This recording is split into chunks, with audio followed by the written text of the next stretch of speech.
Bago ko simulan ng kwentong ito, may maiksing katanungan lang ako. Ang itatampok na kwento kasi natin ngayon ay mula sa probinsya ng Palawan.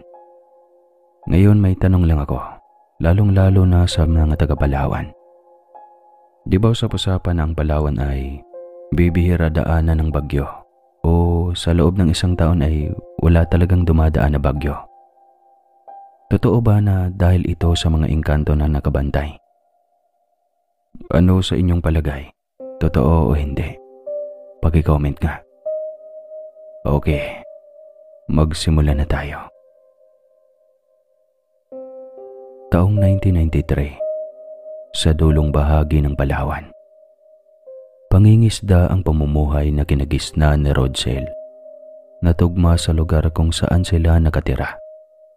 Nakatirik ang kanilang tahanan sa isla ng Balabac, na binubuo rin ng maraming isla.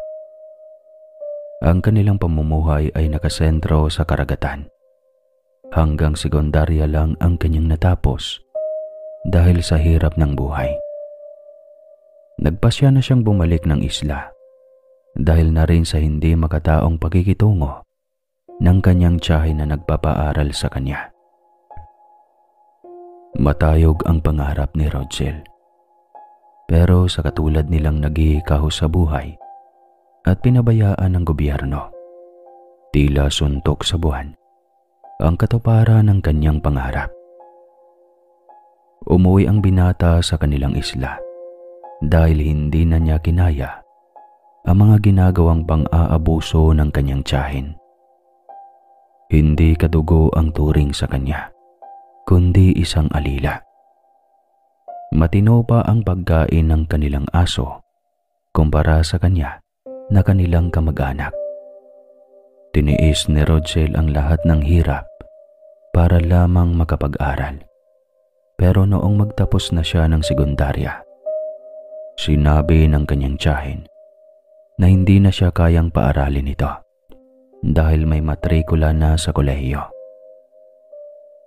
Doon na nagdesisyon si Rodsel na umuwi kaysa manatili sa miserableng sitwasyon sa poder ng kanyang tiyahin. Wala naman siyang mapapala doon kung manatili pa. Umalis si Rodsel na hindi nagpapaalam dahil batid niya na makakarinig na lang siya ng panunumbat.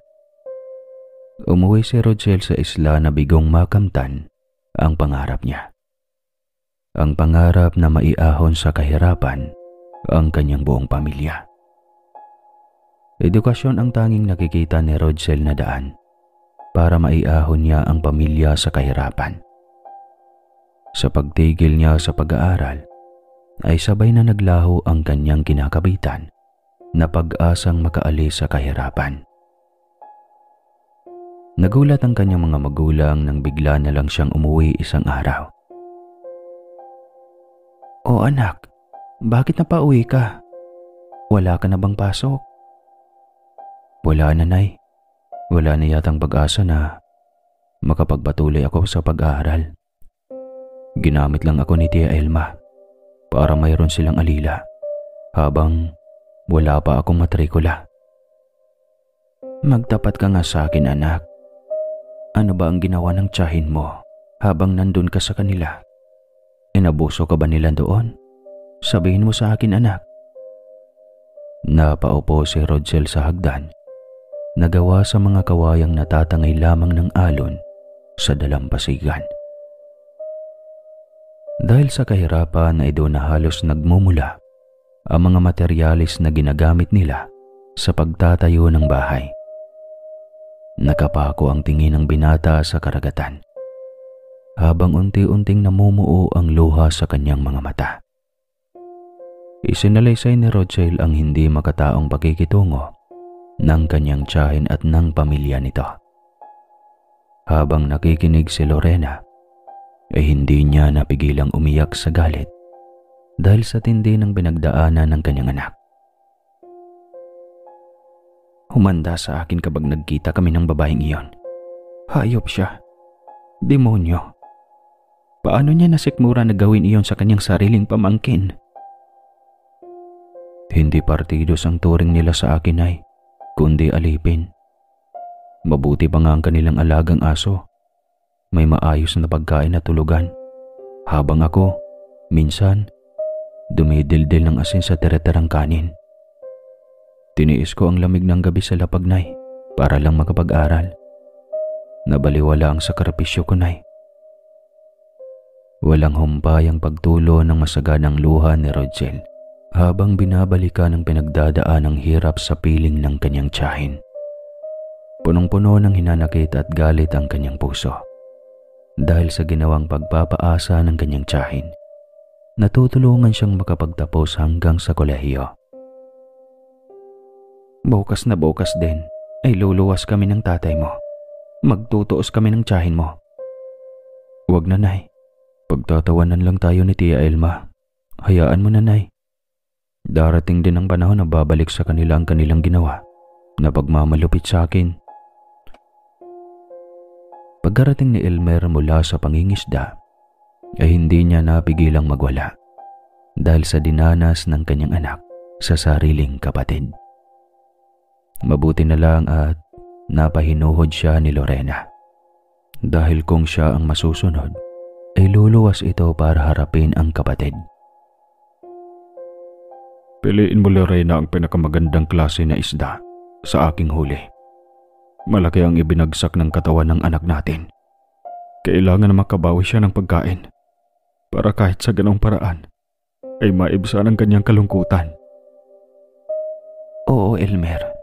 Ipagluluto ko ang anak natin ng kanyang paboritong sabaw dahil sigurado na sabik siya muling makatikim ng sariwang isda. Matagal na din tayong huling nakakain ako ng matinong pagkain. Hindi ko na nga maalala kung kailan iyon. Hindi ako papayag, anak, na muli ka pang bumalik sa kabisera. Dito ka na lang sa atin. Hindi na bali na habang buhay na ganito ang ating pamumuhay. Basta makatawa ang pakikitungo sa iyo, anak. Napatango na lang si Rodsel sa isinambit ng kanyang ama. Subalit sa kaloob-looban ng kanyang puso't isipan ay umaalab ang damdaming hindi nakakalimot. Sa kabila ng kabiguan na matupad ang pangarap, ay pinili ni Rodsel na bumangon at muling magpatuloy sa buhay. Naging katuwang siya ng kanyang amang si Elmer sa paghahanap buhay sa dagat. Sa kanyang kamusmusan ay ganong pamumuhay na ang mayroon sila. Hindi na bago para sa kanya ang pangingisda at pakikipagsapalaran sa malawak na karagatan. Isang araw, habang naghihintay silang mag-ama sa pag-ahon ng lambat na kanilang inilatag sa kulay bughaw na karagatan, tinanong si Rodsel ng kanyang ama tungkol sa plano ng binata sa hinaharap. Anak, batid ko na matayog ang pangarap mo sa buhay. Ayaw kong ipagkait sa iyo iyon. May balak ka pa bang bumalik sa pag-aaral? Huwag na, tay. Mahihirapan lang tayo kapag ipinilit pa natin ang tungkol doon. Ayaw ko na din muling bumalik sa kabisera, tay. Anak, igagapang ko ang iyong pag-aaral dahil hindi na natuloy ni Elmer ang kanyang sasabihin sana. Dahil agad tumutol ang kanyang anak. Alam ko, tay. Nahahabag kayong dalawa ni Nanay Lorena sa nangyari sa akin. Huwag kang mag-alala, tay. Tanggap ko na. Tanggap ko na ang aking kapalaran. Ayos lang po ako. Hindi na lang sumagot doon si Elmer. Sa halip, ay tumango na lang ito sa kanyang anak. Naiintindihan niya ang pinagdadaanan ng kanyang anak. Hindi basta-basta mabubura sa kanyang isipan ang kanyang pinagdadaanan sa poder ng mismong kamag-anak nila. Sa mga sumunod na araw, kakatapos lang mag-agahan ng buong pamilya ni Rodsel nang bigla silang makarinig ng sigawan sa dalampasigan. Hindi na bago sa kanilang pamilya ang ganoong eksena. Nagmamandaling isinara ng kanyang nanay Lorena ang bintana at nakaawang na pinto. Bilis, pumasok na kayo magkakapatid sa silid. Lalong-lalo ka na, Rodsel. Elmer, ang anak natin. Natatakot ako. Sige na, Rodsel. Isama mo ang iyong dalawang nakababatang kapatid. Kami na ng nanay mo ang bahala dito. Ayaw pa sanang umalis ni Rodsel dahil natatakot ito na baka may mangyaring masama sa kanilang mga magulang. Subalit naalala niya ang isang alamat na patuloy na nagpasalin-salin at pinapaniwalaan sa kanilang lugar. May dalawa pa siyang nakababatang kapatid na sumunod sa kanya. Isang lalaki at babae naman ang bunso.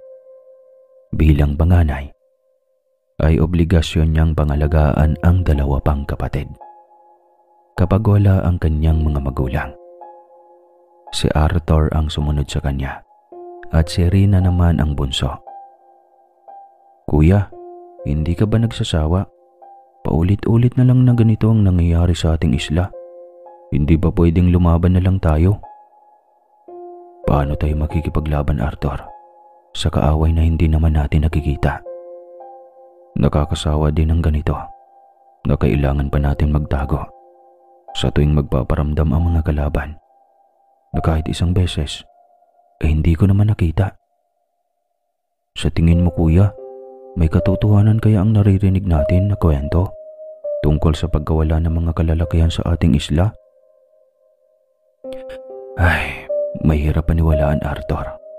Pero mas mahirap ipaliwanag kung saan napupunta ang mga kaisla natin na nawawala. Sa islang bumubuo sa Balabac ay pinakadulo na kung tutuusin ang kanilang kinabibilangan. Nababalot ng hiwaga ang isla na kanilang tirahan dahil sa mga pangyayari na paulit-ulit na nagaganap. Nagsimula ang pangyayaring ito dekada 60 pa. Maraming binata ang nawawala at hindi matukoy kung saan sila napapadpad. Ayon sa kwento na kanilang pinapaniwalaan, na kinukuha sila ng lambana na nakatira sa pinakamataas na bundok sa Palawan, ang bundok Matalingahan, na tirahan ng mga katutubo. Totoo ba to? Ayon sa kwento, na ang tanging paraan para mabawi ang binata na kinukuha ng mga lambana ay ang matunton kung saan ito nakapugad sa mahiwagang bundok na yon.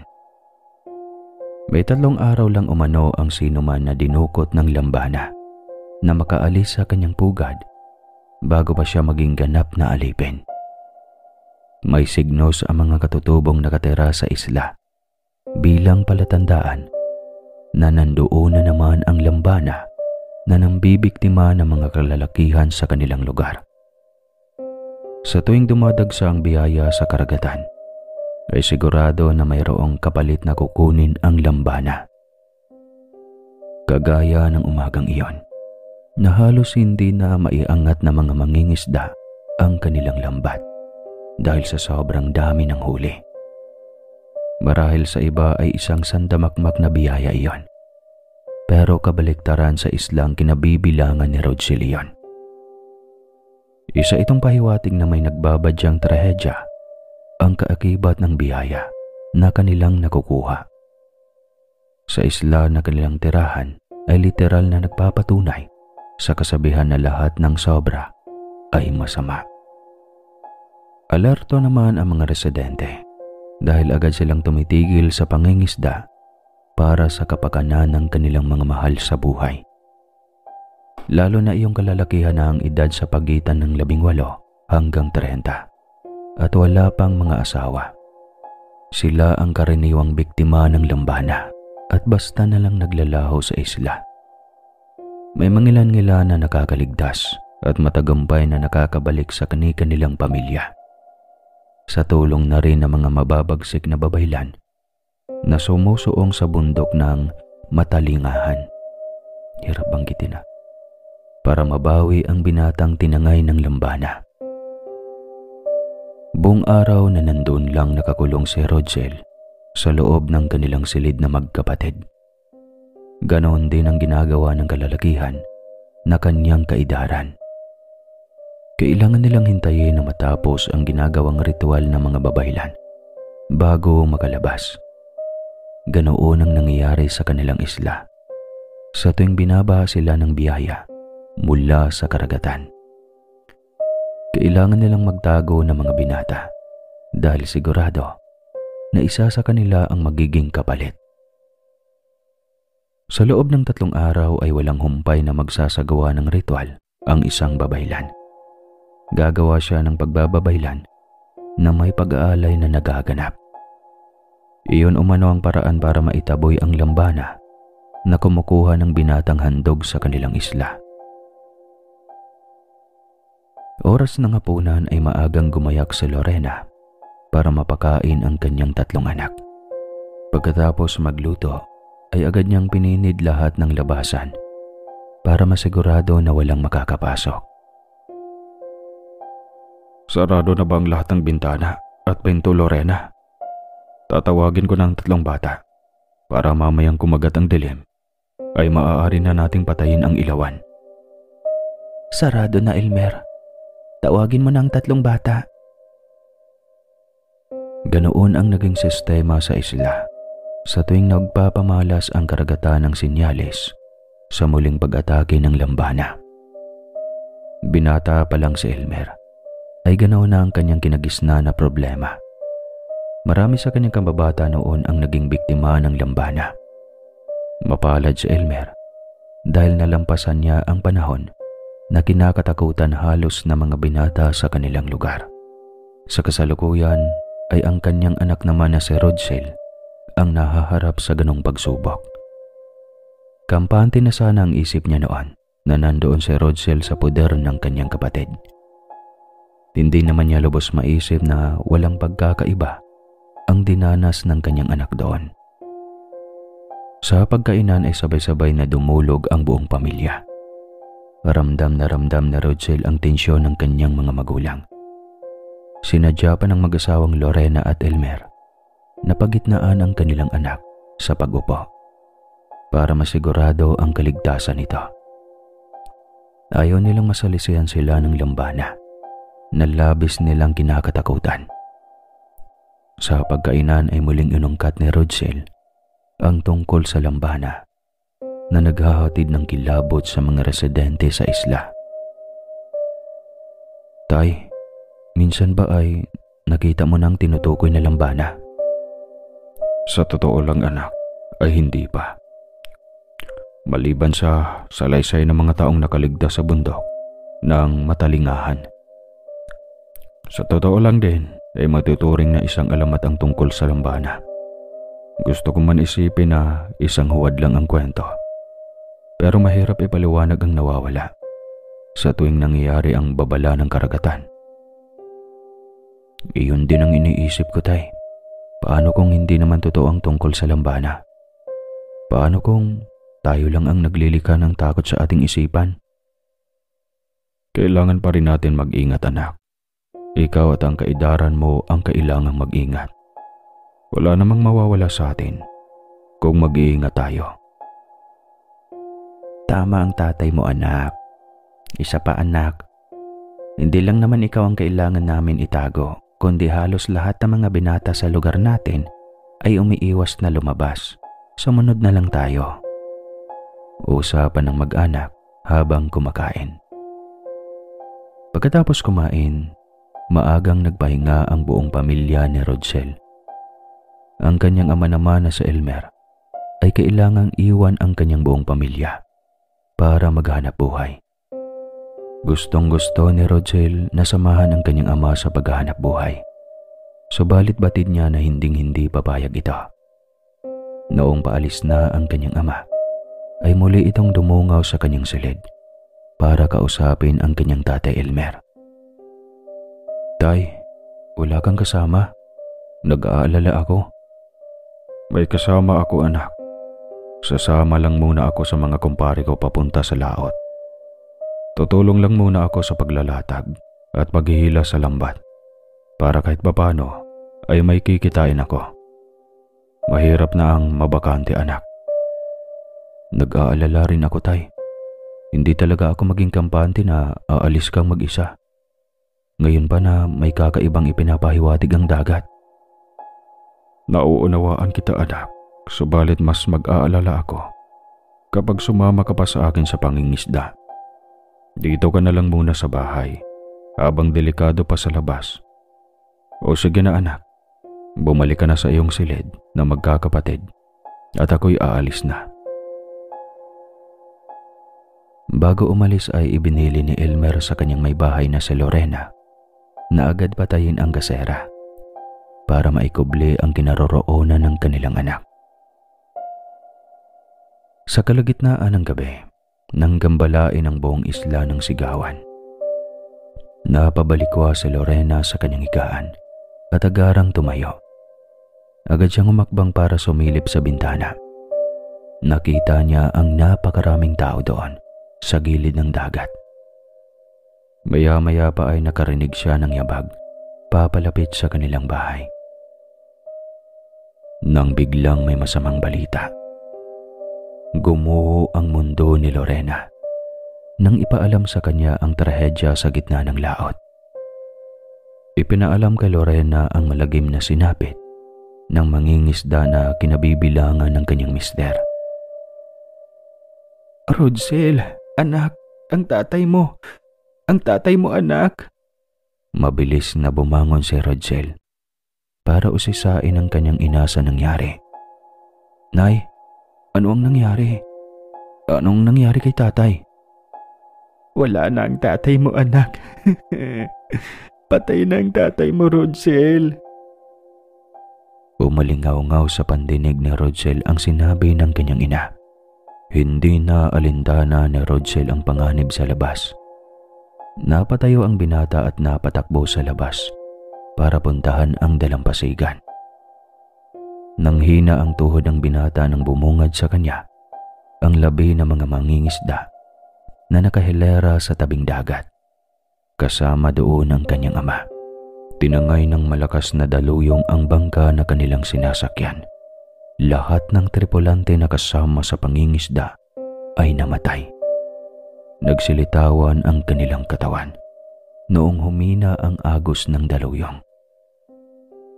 Biglang tumahimik ang lahat at tumuon ang kanilang atensyon sa kinaroroonan ni Orang. Ang babayla na nagsasagawa ng ritual sa tuwing magpapakita ang senyales.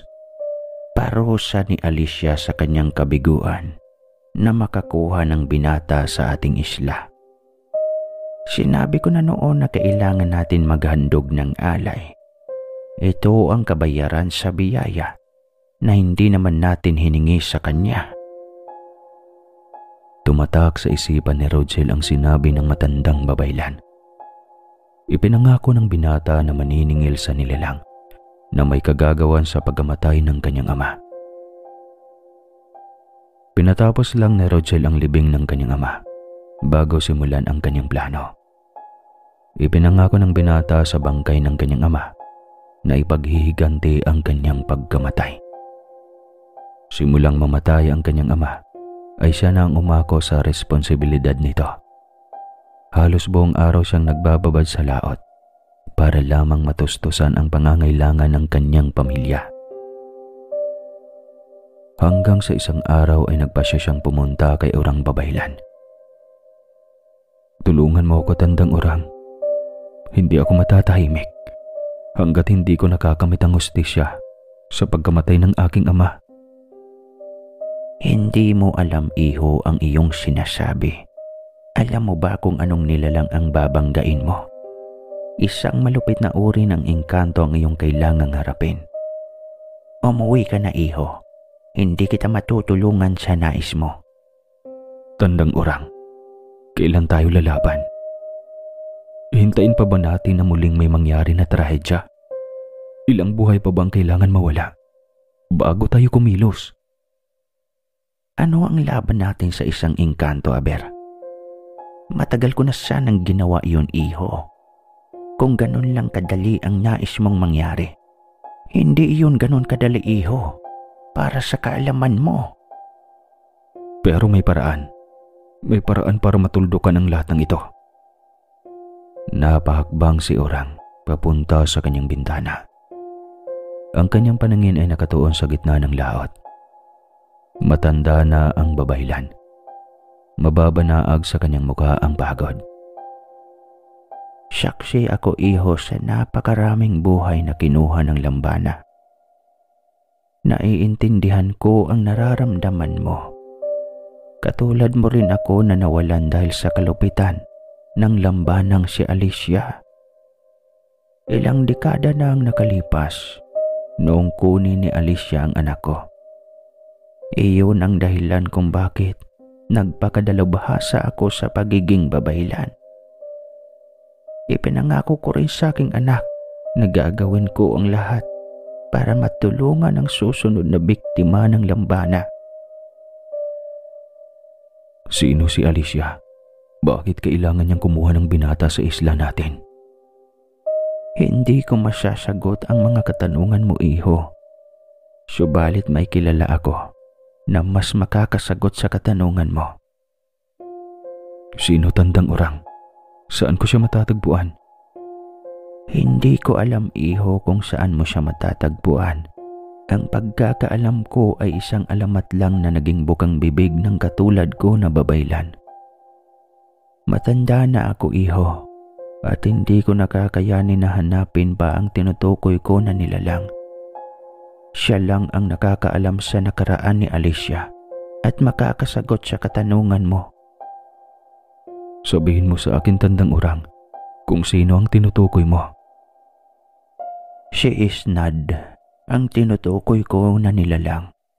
Ang dakilang bantay sa mga lagusan sa pagitan ng dalawang mundo. Ang lagusan na nag-uugnay sa mundo ng mga tao at engkanto. Nasubaybayan ni Isnad ang buong pangyayari sa pagitan ng dalawang mundo.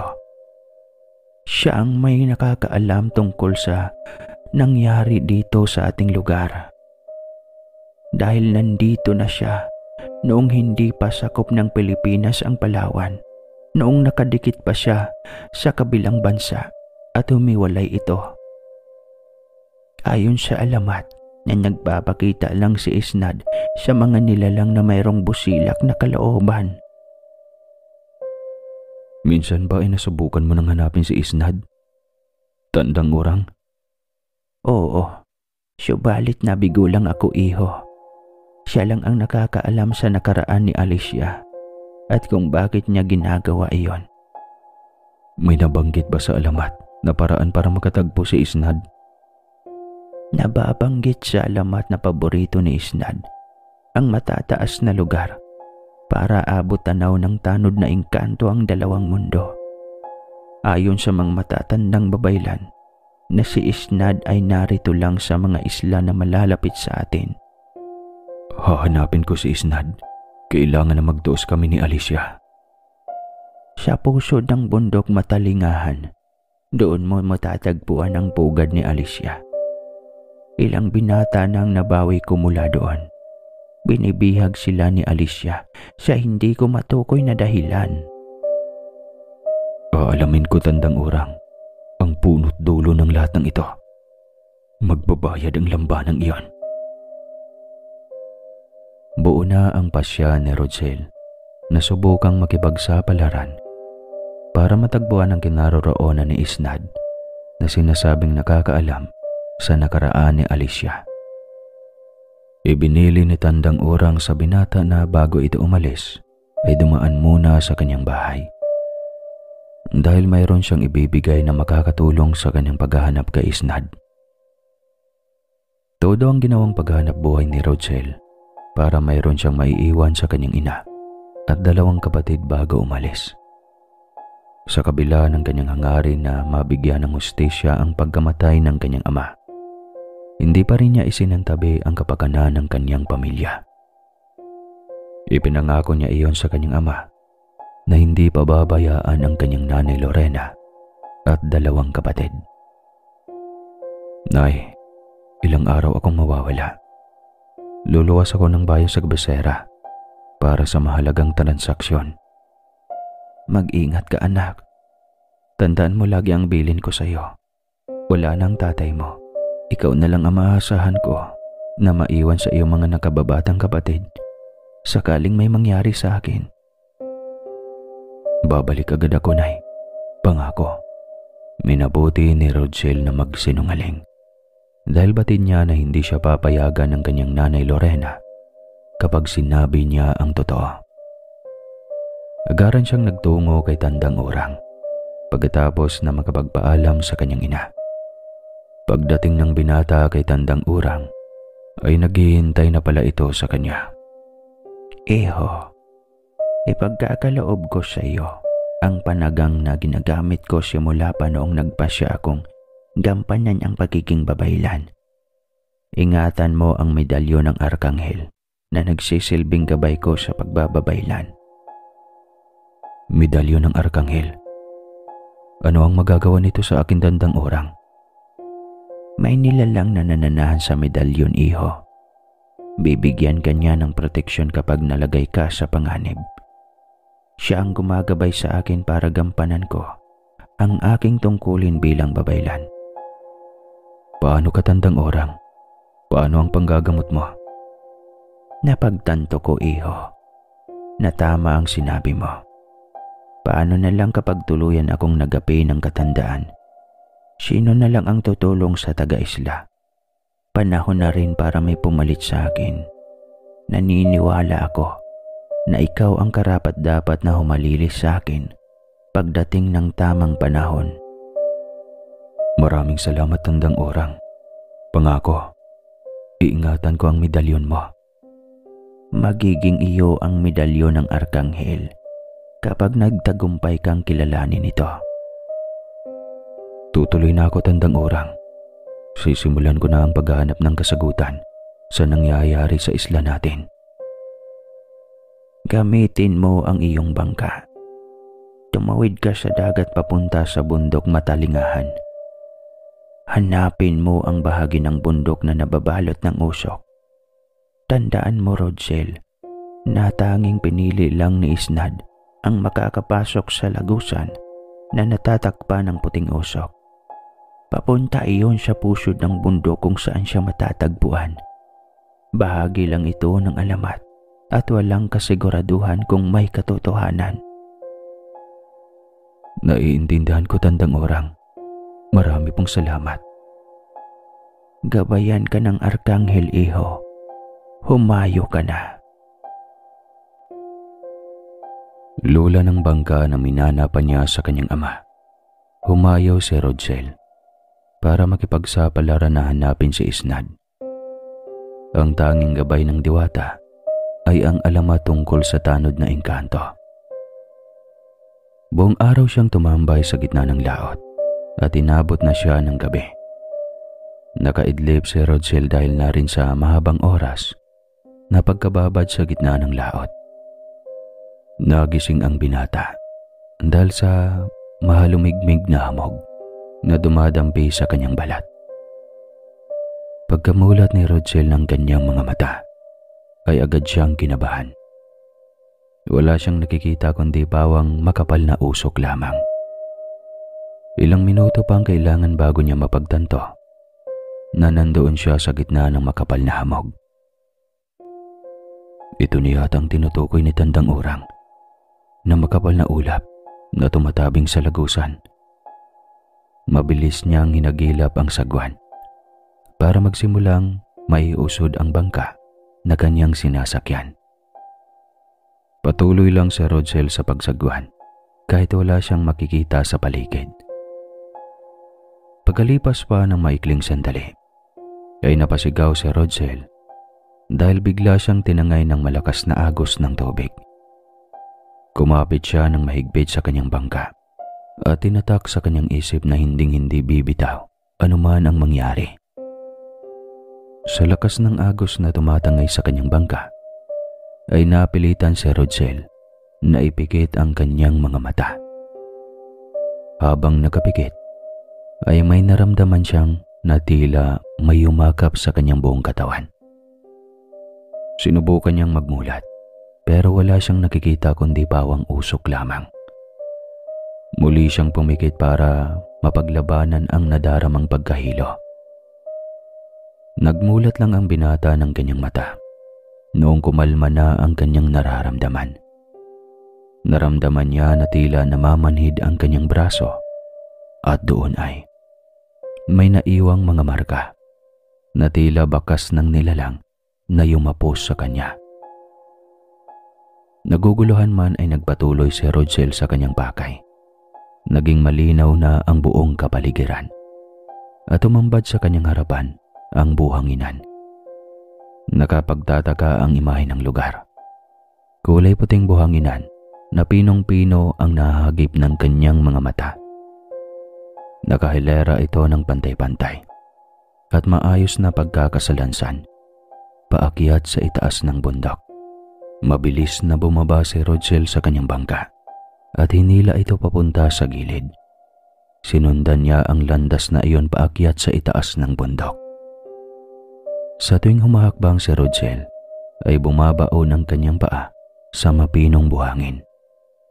Dumagdag pa ang matarik na daan paakyat ng nasabing bundok. Hinabol niya ang hininga at dumagdag pa ang panunuyo ng kanyang lalamunan. Uhaw na uhaw siya ng mga oras na iyon, pero malayo sa kanyang isipan ang sumuko. Tila sinusubok ang kanyang katatagan at dedikasyon na marating ang itaas ng bundok. Dahil sa matinding uhaw ay nanghina si Rodsel at napilitang gumapang paakyat ng bundok. Sa kalagitnaan pa lang siya ng daan, paakyat sa itaas ng bundok matalingahan nang maramdaman niya ang panghihina. Unti-unting naging malabo ang kanyang paningin hanggang sa panawan siya ng ulirat. Naging blanko na at madilim ang sumunod na pangyayari para kay Rodsel. Bumalik ang pag-iisip ni Rodsel nang bigla siyang makarinig ng boses na tumatawag sa kanya. Dahan-dahan siyang nagmulat para sundan kung saan nagmumula ang tinig. Bumungad sa kanya ang nakakasilaw na liwanag na nagmumula sa itaas ng bundok. "Ikaw na ba si Isnad? Ikaw na ba ang tanod na engkanto?" Lalong naguluhan si Rodsel nang umiling ang nakakasilaw na nilalang sa kanyang harapan. Hindi niya mababanaag ang mukha ng nasabing nilalang dahil sa nakakasilaw na liwanag na bumabalot sa kanyang mukha. Natulala si Rodsel nang bumukas ang gintong pakpak ng nilalang sa kanyang harapan. Kulay ginto ito na may kakayahang magbigay ng liwanag sa buong paligid. Ikaw si Arkanghel." Nagliwanag ang mukha ni Rodsel nang tumango ang nilalang. Pagkasambit ng binata sa kanyang pangalan, ay naglaho ang liwanag na nakatabing sa kanyang mukha. Mahalin tulad sa perpektong imahe ng isang binatang santo ang kanyang nakikita. Napakatangos ng ilong na pinarisa ng kanyang kulay gatas na balat. Nakasuot ito ng kulay puting saplot. Mayroong kampilan at kalasag na kulay ginto. Lumipad ang Arkanghel palapit kay Rodsel. Ipinatong nito ang kanyang kampilan at kalasag sa dibdib ng binata. Naramdaman naman ng binata na muling napupunan ang kanyang lakas, hanggang sa unti-unti siyang nakaupo at nagagawa ng igalaw ang kanyang buong katawan. Ginamit ng Arkanghel ang kanyang kampilan at kalasag para mahilom ang pinsala na kanyang natamo. "Tumayo ka, Rodsel. Ikaw ang aking lakas. Ano ang silbi ng malakas na gabay kung ang kanyang pundasyon ay hindi matatag? Nagsisimula pa lang ang totoong laban, kaya tumindig ka at lumaban." Umalingaw-ngaw sa pandinig at isipan ni Rodsel ang sinabi ng Arkanghel. Ibinukan niya ang kanyang bibig para sumagot. Subalit sa halip na boses ang lumabas sa kanyang bibig, muli siyang nagkamalay.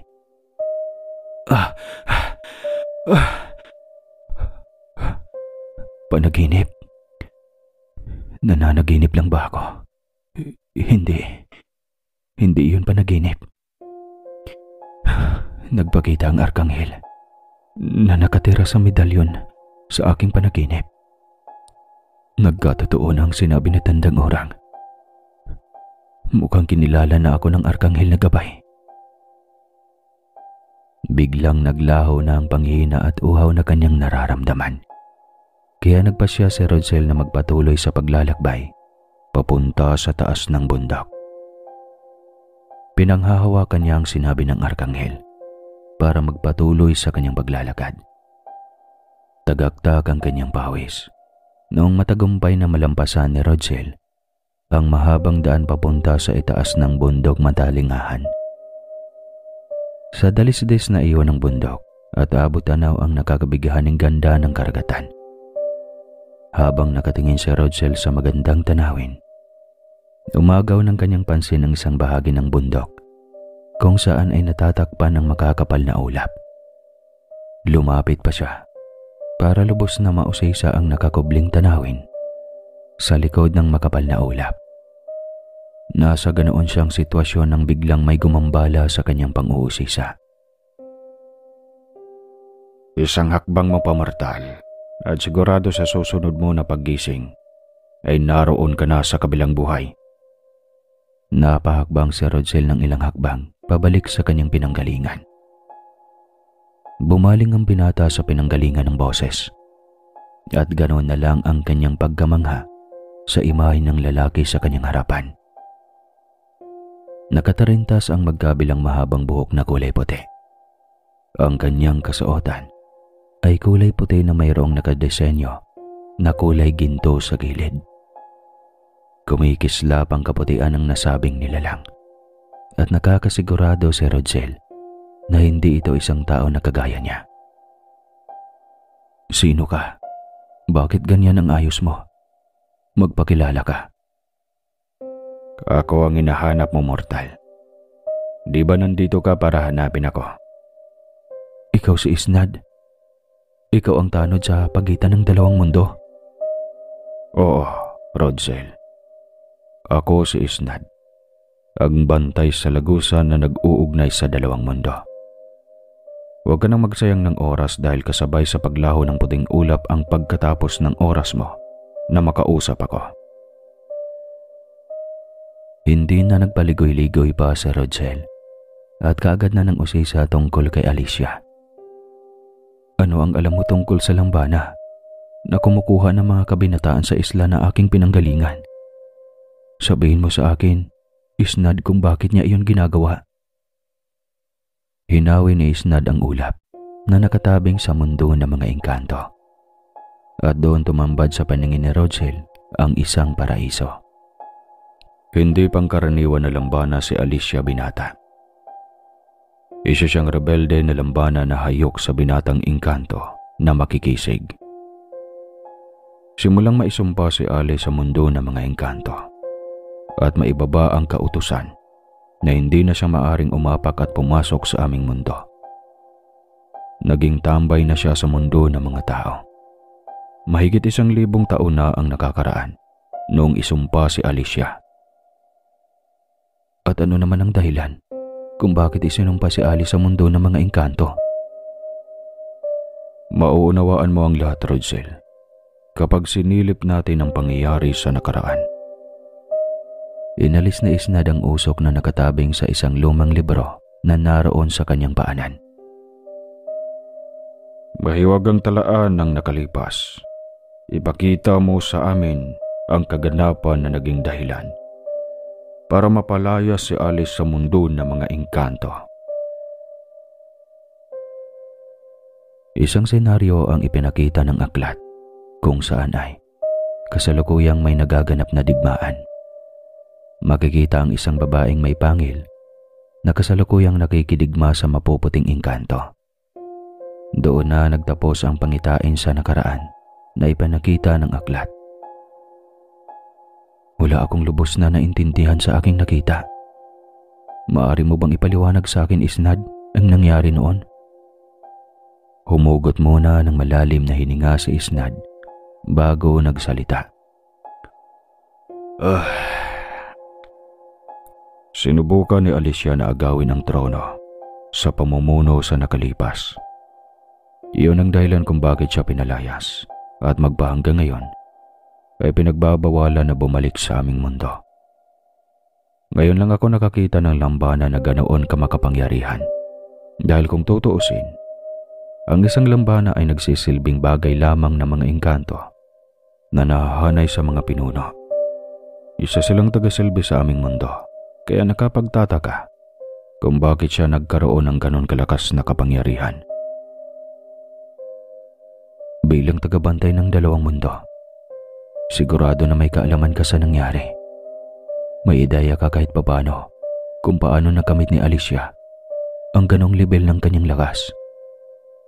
Ang kanyang pangil, hindi pangkaraniwan sa isang lambana ang magkaroon ng pangil at ganoon kabalasik na mata. Maliban na lang kung hinawaan si Alicia ng pagiging danag. Danag? Ano ang danag, Isnad? Ngayon lang ako nakarinig ng ganong uri ng nilalang. Ngayon ko lang rin narinig yun. Danag, kayo ba? Ang danag ay mahalin tulad sa vampira sa kasalukuyang panahon. Ang kanilang lahi ay malaking banta sa mga tao at gayon din sa engkanto noong unang panahon. Mahigit 1,000 taon na si Alicia at hindi malabo na bahagi siya ng sibilisasyong iyon. Ano ang danag? Isa rin ba siyang uri ng engkanto? Walang konkretong detalye na nakatala kung ang danag ay isang engkanto o isang mortal na nabubuhay na walang kaluluwa. Hindi ba immortal ang engkanto? Nagiging immortal lang ang isang engkanto pagkatapos siyang mamatay. Hindi nakakalayo sa mga tao. Ang mga tao ay may tinatawag na kaluluwa na kapag namatay ang kanilang katawang lupa, ay nahihiwalay ang kanilang kaluluwa. Matatawag lamang na isang immortal ang isang nilalang kapag wala na silang kamatayan. Ang isang kaluluwa ay wala ng kamatayan, kaya maaari na siyang maihanay sa isang immortal. Ang danag naman ay walang kaluluwa dahil umaayon lang sila sa pagkauyam ng mekanismo ng kanilang katawan. Mahalin tulad sila sa isang sakit na nakakahawa at dumadami.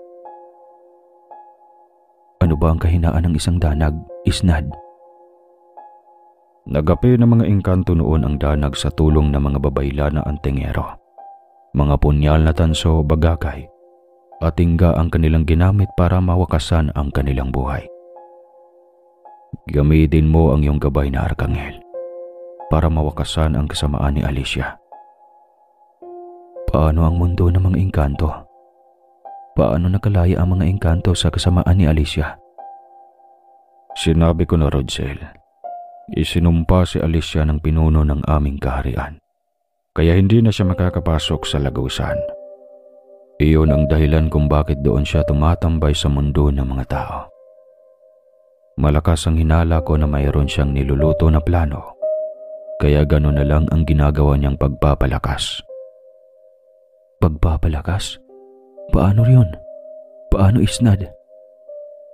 Bawat nilalang na kinukuhanan niya ng buhay ay dumadagdag sa kanyang kalakasan. Pinipili niyang makikisig na mortal dahil mainit ang kanilang dugo. Umaalab, nagmamadali, at higit sa lahat ay mapusok. Isang natatanging lambana si Alicia ng kanyang kapanahunan. Ang kanyang alindog ay mahalin tulad sa isang gayuma na makakatangay ng kahit sino mang binata. Ginagamit ni Alicia ang ganong kahinaan ng kanyang mga biktima para makuha ito. Mag-iingat ka, Rodsel. Baka matulad ka lang din sa kanila kapag nakadapo ang palad mo na ang lambanang si Alicia. Unti-unting lumusaw ang ulap sa kanilang kinaroroonan hanggang sa tuluyan itong naglaho. Doon na rin natapos ang pagkikipag-usap na Isnad kay Rodsel. Nagulat na lang si Rodsel na naroon na ito sa gitna ng kagubatan. Pawang kakahuyan na ang kanyang nakikita. Doon muling napatunayan ni Rodsel ang sinabi ni Orang na nagpapakita lamang si Isnad sa mga nilalang na kanyang pinili.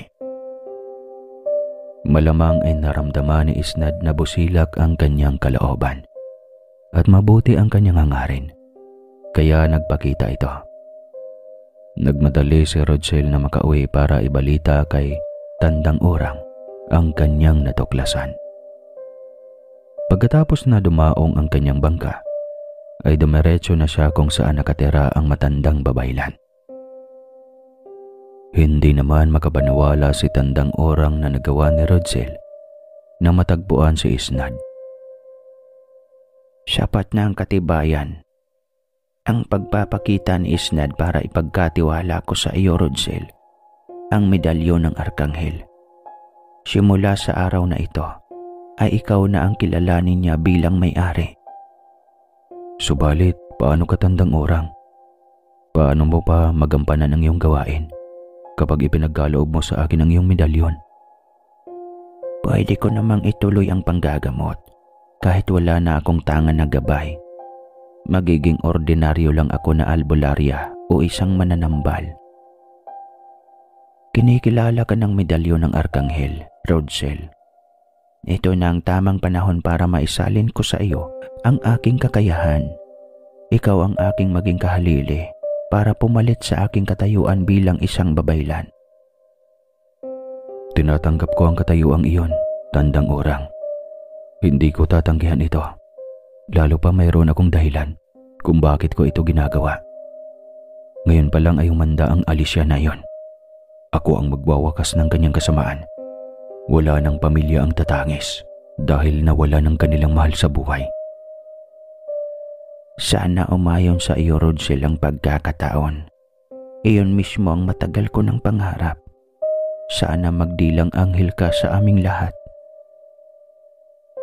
Pagkatapos mag-usap ni Tandang Orang at ni Rodsel, ay nagbasya na siyang umuwi.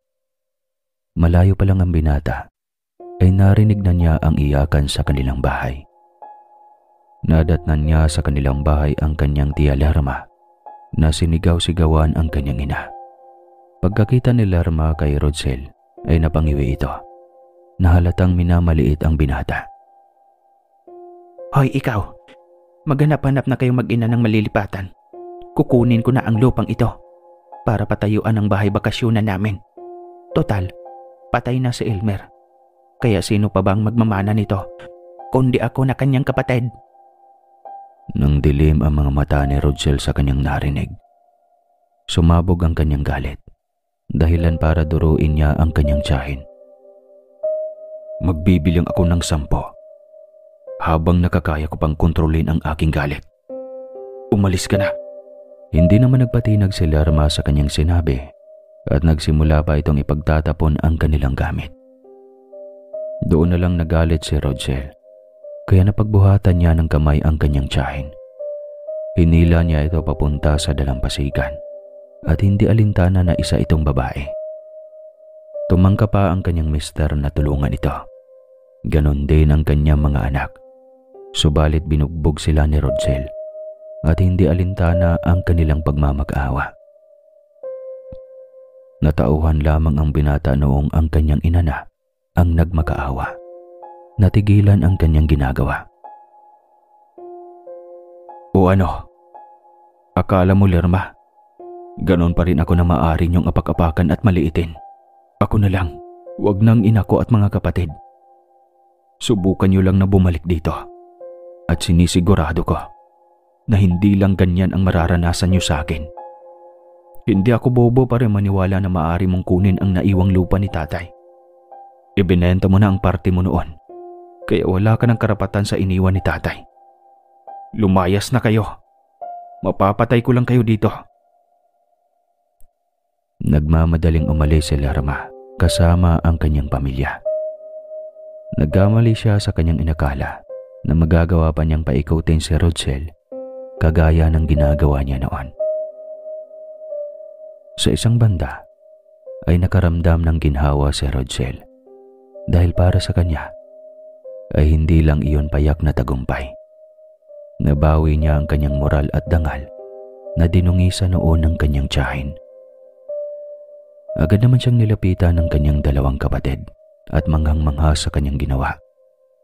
Ang galing mo, kuya. Ang buong akala ko mawawala na tayo ng tirahan. Demonyo talagang babaeng iyon.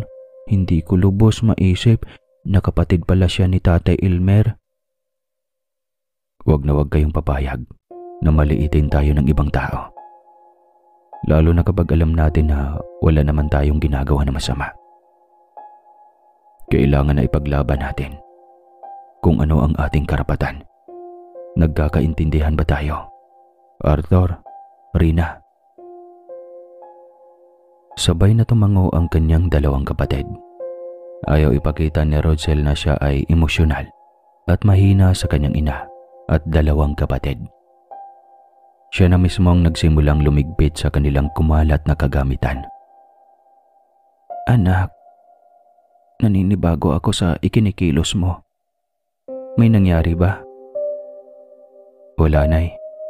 Napagtanto ko lang na walang mangyayari kapag nananatili akong mahina. Kailangan na lumaban sa buhay at supilin ang masasamang loob na naghihintay lang makahanap ng kahinaan sa katulad natin ng mababang nilalang. Simulang gawin iyon ni Rodsel sa kanyang tiyahin ay hindi na niya ito nakitang bumalik sa kanilang isla. Bahagi ng kanyang plano ang muling pagbalik sa bayan para kunin ang nararapat sa kanyang ama. Ayon sa ibang kapatid ng kanyang ama, na mayroon pa itong bahagi sa naiwang lupain ng kanyang lolo't lola sa bayan. Ang kanyang ama ay salat sa edukasyon, kaya gayon na lang kung lukuhin ang kanyang tiya Lerma. Sa kasalukuyan ay mayroon pa siyang malaking laban sa isla na kailangan niyang harapin. Tatapusin muna niya ang problema sa lambanang si Alicia bago pagtuunan ng pansin ang tungkol sa kanyang partidos. Lumipas ang mga araw.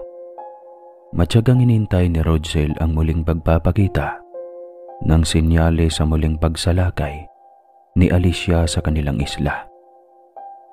Ginabayan si Rodsel ng matandang babaylan kung paano niya lalong mapayabong ang kanyang kaalaman sa espiritual na mundo.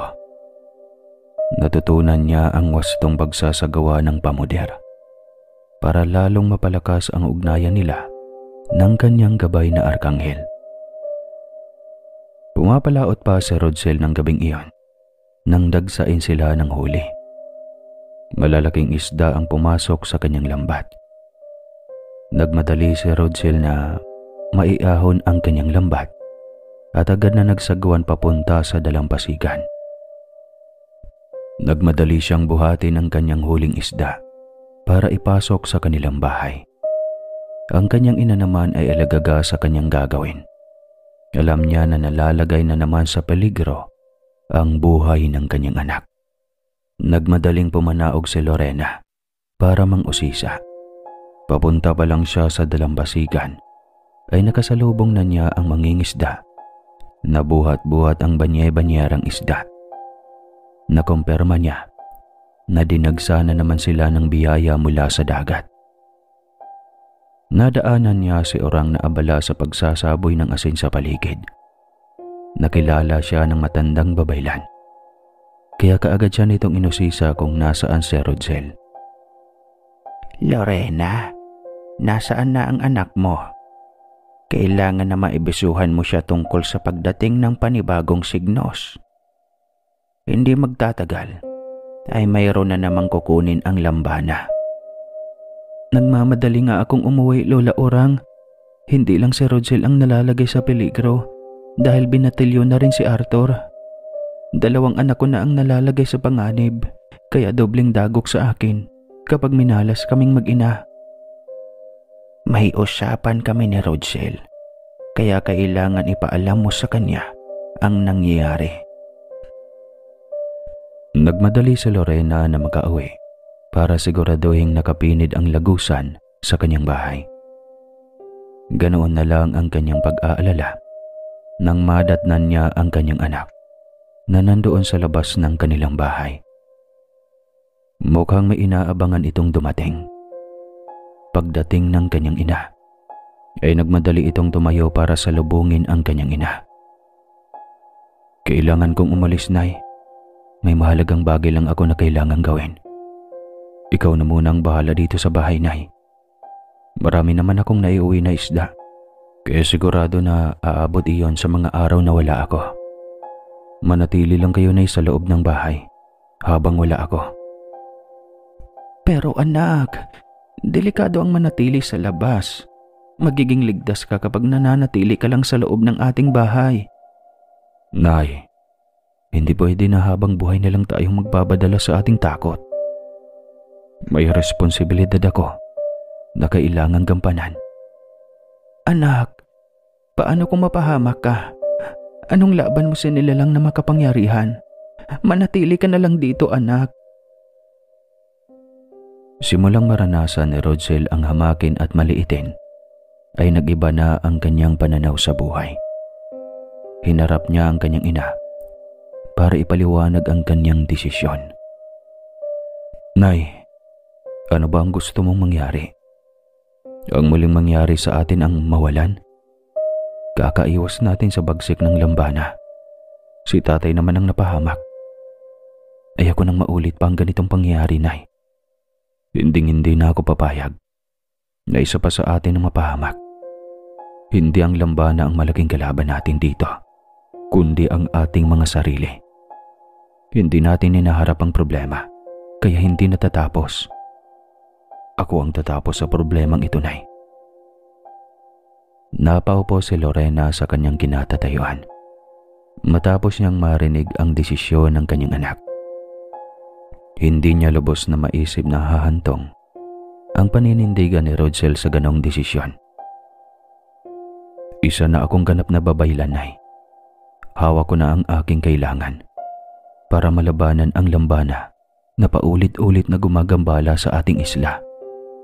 Huwag kang mag-alala, Nay, dahil kaagapay ko si Tandang Urang sa laban na ito. Mag-iingat ka, anak. Umuasa ako na makakabalik ka pa sa amin ng buhay. Pinapasok muna ni Rodsel ang kanyang ina sa loob ng kanilang bahay bago tuluyang umalis. Dumiretso ang binata sa dalampasigan kung saan ay naroon si Tandang Urang. Abalang matanda sa pagsasagawa ng ritual. May kakaiba sa ritual na kanyang ginagawa. Ibang-iba sa kanyang ginagawa noon. Mayroon pa na pulang bandana sa kanyang ulo. Agad siyang inusisa ni Rodsel kung ano ang kahulugan ng kanyang ginagawa. Handa na ako, Tandang Urang. Handa na akong harapin ng labanang si Alicia. Dumating na ang panahon para makipagtuos ako sa kanya. Isuot mo ang bandanang pula, Rodsel. Ipapaabot natin sa lambana ang ating hangarin na makipagtuos sa kanya. Tinanggap ni Rodsel ang bandana at agad na itinali sa kanyang ulo. Wala nang tumatangkang lumalabas sa ganong oras, maliban na lang sa kanilang dalawa ni Tandang Urang. Nakakabingi ang katahimikan ng gabi at tila may kakaibang mensahe na mas ipaabot ang hangin. Lumapit si Tandang Urang kay Rodsel para balaan sa kanyang nararamdaman. Nararamdaman ko na ang presensya ng lambana sa paligid. Malakas ang pakiramdam ko na natunugan na niya ang balak natin. Nararamdaman ko din, Tandang Urang. Napakabigat ng simoy ng hangin. Kaya sigurado na may mga nilalang na nagsusubaybay sa ating mga galaw. Nagsimulang lumakas ang alon at ganoon din ang hangin. Hindi natagalan ay mayroong mga nilalang na bigla na lang sumulpot sa harapan nila. Nangitim ang buong paligid sa dami ng maliliit na nilalang na bigla na lang sumulpot. Tumayo si Tandang Urang sa harapan at sumigaw ng buong lakas. Magpakita ka, lambana. Huwag kang magtago sa mga tagasunod mo. Magtutuos tayo ngayon. Hindi na ako papayag na may makuha ka pa sa islang ito. Pagkasambit ni Tandang Urang ng mga katagang iyon, ay biglang may lumitaw na isang babae sa kanilang harapan. Nakausli ang kanyang mahabang pangil at mabalasik ang kanyang naninigas na pulang mga mata. Mabuti at may pinagkakatandaan ka na, babaylan. Siya na ba ang binata na alay mo sa akin? Sana kung laging ganito ay hindi na kailangan na ipalasap ko sa inyong mga tao ang bagsik ng kapangyarihan ko. Iyon pala talaga ang buong akala mo, Alicia. Hindi ako kailanman makikipag-alyansa sa iyong kasamaan para lamang maiwasan ang iyong kawalanghiyaan. Hindi isang alay ang binatang nasa harap mo ngayon, kundi siya ang tatapos ng kawalanghiyaan mo. Isang malutong na halakhak ang pinakawala ni Alice. Napasalampak ito sa pagtawa nang tapunan niya ng kanyang tingin ang binata sa kanyang harapan. Nakaramdam ng pagkainis si Rodsel, kaya napatayo ito. Dumukot siya ng buhangin at ikinuyom sa kanyang kamao. Humakbang si Rodsel palapit sa kinaroroonan ni Alice.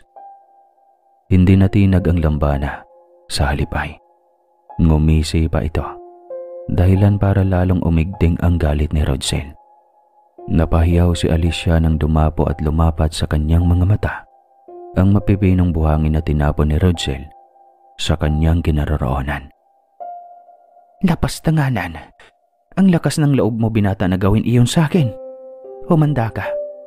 Walang kapatawaran ang ginawa mo. Hindi ako natatakot sa iyo, Lambana. Tapusin na natin ang laban. Kailangan na isa lang sa atin ang manatiling buhay. Bueno, humanda ka tao, dahil dito na matatapos ang iyong kahangalan. Sayang, makisig ka pa naman. Ang katulad mo ang gustong-gusto kong paglaruan. Lumapit si Tandang Urang sa kinaroroonan ni Rodsel para abisuhan ang binata sa isang mahalagang bagay. Si Alicia naman ay naging malikot ang mga mata na halatang nagmamatsyag sa buong paligid. Tawagin mo na ang iyong gabay na Arkanghel, dahil hindi natin alam ang kanyang kakayahan. Kailangan na magawa mo ng tawagin ang iyong gabay bago pa ito masilyuhan ni Alicia. Sa punto na masilyuhan ni Alicia ang iyong gabay, wala nang magagawa ang Arkanghel para tulungan ka sa iyong laban. Tumangaw si Rodsel at agad na kinuha ang kanyang tanga na medalyon para usalin ng dasal. Si Alicia naman ay nanlaki ang kanyang mga mata nang kanyang mabatid ang presensya ng gabay. Alam ko na kung bakit gano'n na lang kalakas ang loob mo. Nalabanan ako. Naniniwala ka ba talaga na may magagawa ang gabay mo para matalo ako? Kalokohan. Ano ang magagawa ng isang engkanto sa katulad ko na mas hamak na makapangyarihan kumpara sa kanilang hanay?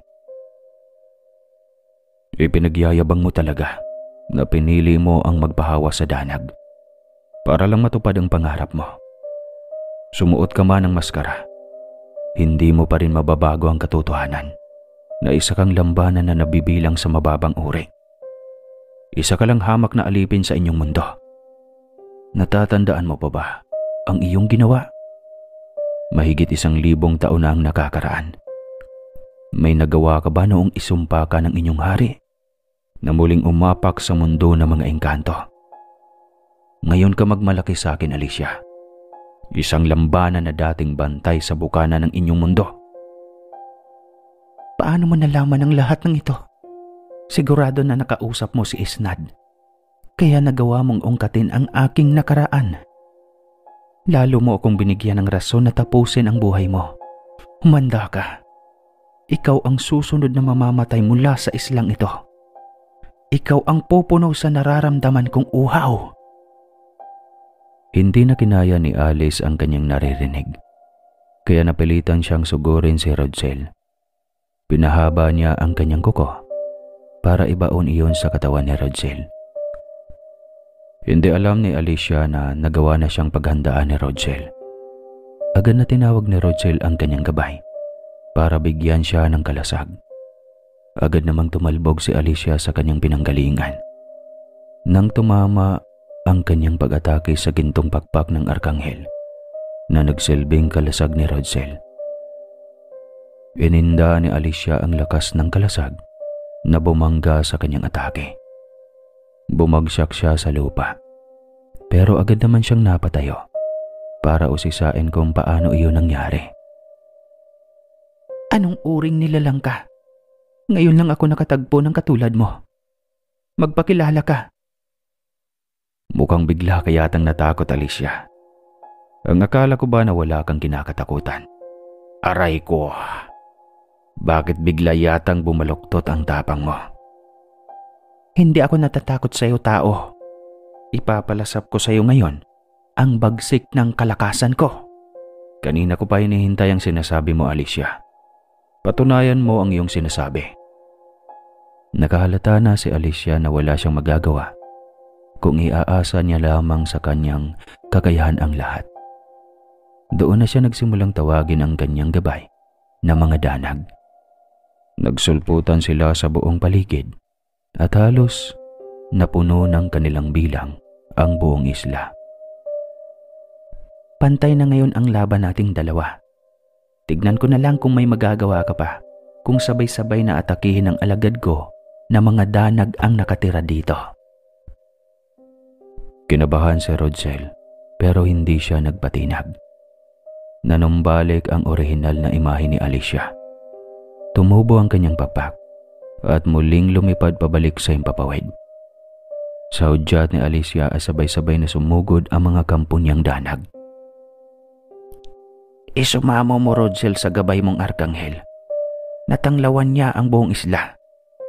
Ang mga danag ay nilalang ng dilim. Kahinaan nila ang liwanag, kaya magmadali ka. Isumamo mo sa arkanghel na gumawa ng liwanag. Sinunod ni Rodsel ang sinabi ni Tandang Orang. Nagsimula nang umatake ang alagad na mga danag ni Alicia. Nagkalat na sila sa buong paligid at isa-isang tinalunton ang mga kabahayan sa islang iyon. Sinubukan ni Rodsel na kausapin sa kanyang isipan ang arkanghel na gabay.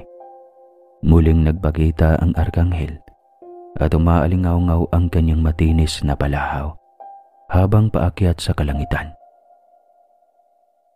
Pagdating ng arkanghel sa taas, ay binuksan ito ang kanyang gintong pakpak, dahilan para lumiwanag ang buong paligid. Nabigla si Alicia sa nangyari dahil biglang nalusaw ang kanyang alagad na mga danag.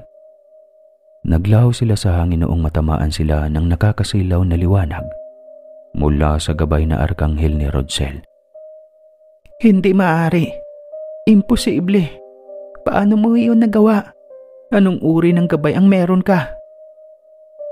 Walang sino man ang maaaring sumalungat sa sentensyador ng kalangitan. Ngayon, oras mo na para mapanagot ka, Alicia. Magbabayad ka. Sisingilin ko ang bawat buhay na inutang mo. Nabatid ni Alice na wala na siyang kalaban-laban dahil sa pagkawala ng kanyang gabay.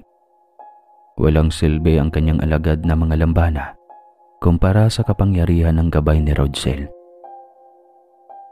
Napagpasya ni Alice na tumakas na lamang para iligtas ang kanyang sarili at matakasan ang kasalanan na kanyang ginawa. Diyan ka na. Sa susunod na lang tayo muling magtutuos. Tatakas ka? Uulitin mo na naman ang ginawa mo noon. Hindi ako papayag. Hindi mo ako matatakasan, lambana. Kailangan mong managot sa kasalanan na iyong ginawa. Kailangan mong pagbayaran ang bawat buhay na kinuha mo sa aming isla. Walang kapatawaran ang ginawa mo. Aalis na ako. Hindi mo ko mapipigilan. Tao, walang mananagot. Walang sino man ang maaaring magsabi kung ano ang dapat kong gawin. Akmang aalis na si Alicia nang muling magpakawala ng palahaw ang arkanghel na gabay ni Rodsel. May tinatawag ito mula sa kalayuan. Sumilay ang liwanag mula sa himpapawid at isang lagusan ang bumukas.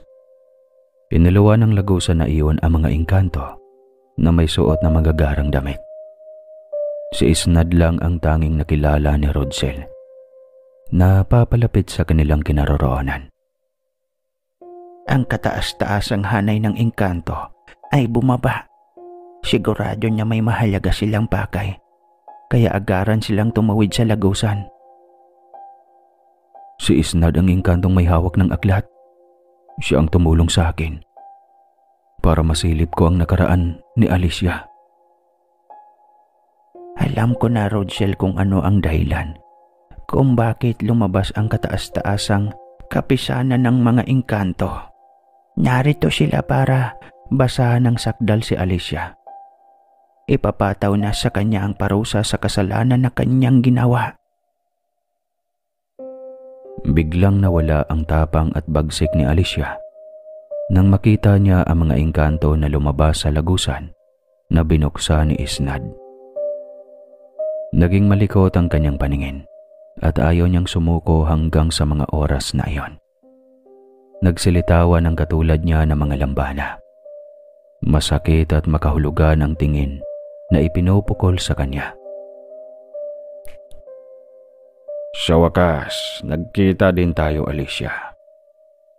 Matagal na panahon mo din kaming natatakbuhan. Ngayon, wala ka nang kawala. Matitikman mo ang parusa ng engkanto. Patong-patong na pagkakamali ay may patong-patong na parusang kakibat. Hindi mo ako matatakot, Isnad. Munti ko na kayong matalo noon. Hinding-hindi niyo niya ako matatalo ngayon. Matagal kong pinaghandaan ang oras na ito. Alam ko, iyon ang dahilan kung bakit walang humpay ang pagkuha mo sa mga binata. Hinihigop mo ang kanilang dugo para lalong lumakas ang kamandag ng danag na dumadaloy sa katawan mo. Subalit, nakalimutan mo na nataglay mo pa rin ang kahinaan ng isang lambana. Hindi mo maaring ukubli ang katotohanan na isa kang lambana. Nagmula ka sa mababang uri ng mga engkanto. Hindi sana tayo aabot sa ganito kung kayong sa itaas ay marunong magpahalaga sa nakakababa sa inyo. Pinagsikapan kong maging malakas para ipamukha sa inyong lahat na kahit isa akong lambana, hindi niyo ako maaaring maliitin. Sa isang banda ay naiintindihan ni Rodsel ang lambana. Nanggaling na siya sa ganong sitwasyon, ang mawala ng moral at dignidad dahil sa mga taong mapagmataas. Hindi nila alintana na may damdamin din ang taong nakabababa sa kanila. Katulad ni Alicia, ay pinagsikapan niyang maging matapang para hindi na muling maabuso at makaranas na maliitin. Subalit, mali pa rin ang pamamaraan ni Alicia. Maraming buhay ang nawala at nasayang. Maraming pamilya na magpahanggang sa kasalukuyan niyon ay tumatangis dahil sa pagkawala ng kanilang mga mahal sa buhay. Sa pagnanais ni Alicia na umangat, isinantabi niya ang kabutihan. Nauwi sa kasakiman ang kanyang pagpupursige na umangat kaagad. Iyon ang pagkakamali ni Alicia. Walang mali sa humangad ng mataas, pero dapat walang nilalang ang nadadamay. Ang kasakiman ay kailanman ay walang kabutihang maidudulot sa ating buhay, kundi pawang kabiguan. At pagbabayaran mo din ito sa bandang huli. Tanggapin mo na lang ang parusang ihatol sa iyo, Alicia. Huwag ka nang tumangkang lumaban pa. Sino ka, Isnad? Sino ka para utusan ako sa kailangan kong gawin? Hindi niyo ako matatalo. Nang ganoon na lang, lalaban ako. Sinubukan nga ni Alicia na lumaban. Nakipagtagisan siya ng kapangyarihan kay Isnad at sa mga kasamahan nito na mga engkanto. Kompleto ang malalakas na engkanto. Kaya sa kabila ng pagpupunyagi ni Alicia na lumaban, sa huli ay natalo rin ang lambana. Agad siyang pinatawan ng parusa sa lahat ng kasalanan na kanyang nagawa. Binasahan siya ng sakdal ni Isnad na nakatala sa kanyang aklat. Pinaparusahan ka, alis ng kamatayan. Kaakibat ng parusang kamatayan, ang kawalan ng pagkakataon na muling mabuhay. Ito ang pagpapasya na nararapat sa katulad mo na maraming pinatay na mga inosente. Ang unang tinanggal kay Alicia ay ang kanyang pakpak para mawalan siya ng kakayahan na makatakas. Pagkatapos ay dinala siya ng mga engkanto pabalik sa kanilang mundo para doon igawad ang kanyang parusa. Binabati kita, Rodsel, dahil nagtagumpay ka na matuldo ka ng kasamaan ni Alicia. Pansamantala kong isasara ang lagusan para masigurado kung walang engkanto ang makalabas habang nasa proseso ng paghilom ang dalawang mundo. Agarang tumawid ang mga engkanto pabalik sa kanilang mundo. Kinakailangan nilang lisanin ang mundo ng mga tao para maisarapan samantala ng tuluyan ang mga lagusan na nag-uugnay sa dalawang mundo. Muli ay pinatunayan mo sa akin, Rodsel, na ikaw ay karapat-dapat na humalili sa akin. Humayo ka na, iho, para mabuo ang iyong pagkatao. May laban ka pa na kailangang gawin para maibigay mo na ang iyong sarili ng buong buo sa gawain na ipapasa ko. Nakuha ni Rodsel ang ibig sabihin ng matandang babaylan. Agaran siyang umuwi para tapusin ang kailangan niyang gawin. Kinabukasan ay dinala ni Rodsel ang kanyang mga kapatid at ina sa bayan. Dumiretso sila sa mga otoridad para humingi ng tulong. Babawiin niya ang nararapat para sa kanyang pamilya. Nagmamakaawa ang kanyang tiyahin na wag kunin ang parte ng lupa na kinakatayuan ng kanyang bahay. Subalit buo na ang pasya ni Rodsel. Binakbak ang kanyang bahay at tinayuan ng bakod para hindi na muling makuha ng gahaman na tiyahin ni Rodsel. Matapos na mabigyan ni Rodsel ang hustisya ang pagamatay ng kanyang ama, mabawi ang pamana na nararapat sa kanilang pamilya, handa na siyang gampanan ang pagiging babaylan sa kanilang isla. Lalo pang umalagwa ang kanyang kaalaman na naging daan sa kanyang katanyagan. Sa kasalukuyan, si Rodsel ay itinuturing na pinakamabagsik na babaylan sa kanyang panahon at simula nang mawala ang lambana sa kanilang isla ay naging mapayapa na ang isla nila. Pero kasabay nito ay bibihira na sila makahuli na sobrang daming isda o kahit ano paman, yung bang tipong mapupuno ang isang bangka. At hanggang dito na lang po ang kwentong ito. Sana ay may natutunan kayong aral na huwag mang abuso ng mga taong nakakababa sa inyo, kasi lahat ng mga ginagawa mo may kabayaran ito sa bandang huli. Hanggang dito na lang po. Maraming salamat po muli. Hanggang sa susunod na kwento. Huwag kalimutan magkape.